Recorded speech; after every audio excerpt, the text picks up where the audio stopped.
You pick up a berry. It looks fine. It smells faintly sweet. You have no label, no app, no poison hotline. For most of human history, this exact moment decided whether you lived or died. Every single day, for nearly 2 million years, your ancestors faced this choice with nothing but their senses and their memory. How did they survive it? Start with the obvious answer, the one that sounds almost too simple to be true: trial and error. Someone at some point ate something they shouldn't have. They got sick. Maybe they died. And the people watching learned a lesson they didn't have to pay for themselves. This sounds brutal. It was, but it wasn't random. Your body came preloaded with a few built-in alarms. Bitterness is one of them. Most naturally bitter compounds in plants are mildly to seriously toxic, which is why your tongue treats bitterness as a warning, not a flavor. Sweetness usually means sugar, which usually means safe calories. Your taste buds aren't picky eaters. They're a survival system, refined over millions of years of mammals, testing the chemistry of every leaf, root, and seed they encountered. But instinct alone doesn't explain everything. Instinct tells you this tastes wrong. It doesn't tell you that a green potato is dangerous specifically because of a compound called solanine, a natural toxin the plant produces to deter animals from eating it. It doesn't tell you that cassava, one of the most important root vegetables in human history, contains cyanide-producing compounds that have to be removed before it's safe. So how did people figure out something that specific, that precise, without a single chemistry textbook? This is where the story gets interesting. In 2024, researchers from the University of Oxford and the University of Edinburgh studied a Neolithic settlement called Plocha Michov Grad, near Lake Ohrid in North Macedonia. The site dates back to around 4500 BCE. What they found wasn't evidence of guesswork. It was evidence of process. That's the part that's easy to miss. Knowing a plant is dangerous is only step one. Knowing how to neutralize that danger and still get the calories out of it, that's an entirely different level of understanding. And it shows up again and again in the archaeological record. Go back even further, nearly 800,000 years, to a site called Jesher Benot Yaakov in what is now northern Israel. Researchers led by Dr. Hadar Ahitav from the University of Haifa's Laboratory for Ancient Food Processing Technologies examined basalt stone tools recovered from the site, tools like anvils and pounders. Under the microscope, they found starch residue still clinging to the surfaces.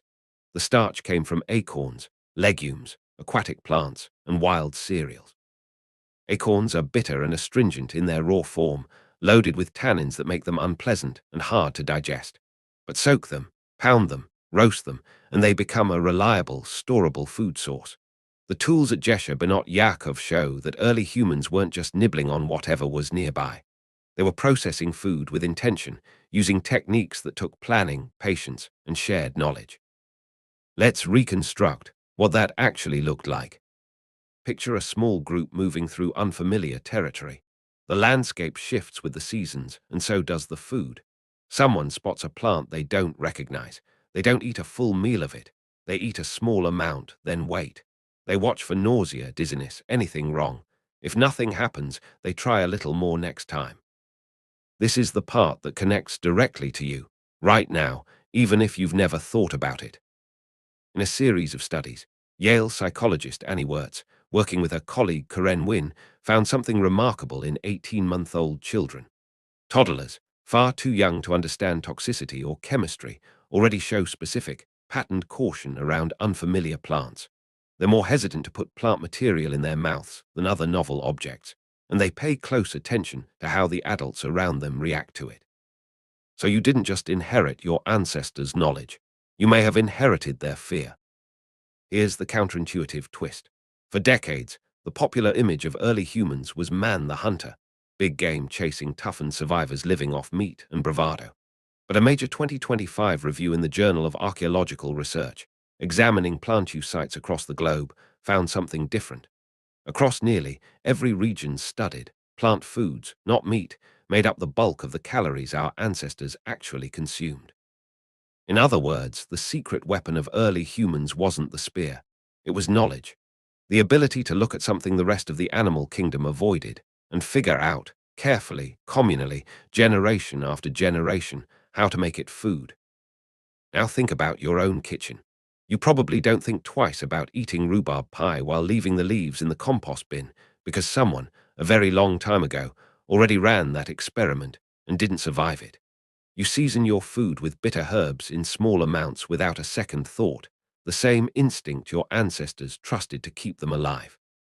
You don't have to taste test the world to survive in it anymore. Somebody already did.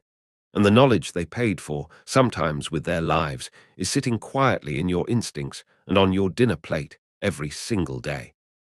So the next time you pick up a piece of fruit without a second thought, remember, that confidence wasn't free.